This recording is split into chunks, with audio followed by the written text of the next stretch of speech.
औज़ुबिल्लाहिमिनश्शैतानिर्रजीम बिस्मिल्लाहिर्रहमानिर्रहीम। आज हमने बताना है कि हक़्क़ु ज़ौजती के ज़ौजा जो आपकी बीवी है इसका हक़ क्या है। इमाम ज़ैनुल आबिदीन अलैहिस्सलातु वस्सलाम फरमाते हैं कि अल्लाह ने जो तुम्हारी बीवी तुम्हारे लिए ये सुकून करार दिया है, ये अल्लाह की तरफ तो तेरे लिए रहमत है। इसके साथ तुम नरमी के साथ गुफ्तगू करो, चाहे इससे कोई गलती ही क्यों ना हो, क्योंकि अल्लाह ने आपको इसका हाकिम बनाया है। मासूम फरमाते हैं इसके ऊपर सबसे ज़्यादा आपका हक़ है, लेकिन इस हक़ का मतलब ये नहीं है कि आप इसे बुरा भला कहते रहें या इसे किसी काम की वजह से आप इसे मारे पीटें।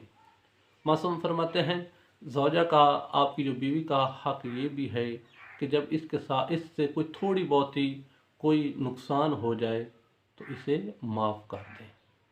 जब आप माफ़ कर देंगे, मासूम फरमाते हैं अल्लाह आपके जो छोटे छोटे गुनाह होंगे वो माफ़ कर देगा। जब आप किसी को माफ़ करेंगे तो खुदा आपके गुनाह माफ़ कर देगा। लेकिन आप घर का, अब अल्लाह ने आपको हाकिम बनाया है, तो इस हाकिम का ये मतलब नहीं है कि आप घर में जब आएँ तो अपनी ज़ौजा के ऊपर जुल्म सितम करें। खुदा ने इसको आपके लिए सुकून करार दिया है, तो अल्लाह हमें अपनी ज़ौजा का हक़ अदा करने की तौफ़ीक़ अता फ़रमाए। अस्सलामु अलैकुम व रहमतुल्लाहि व बरकातहू।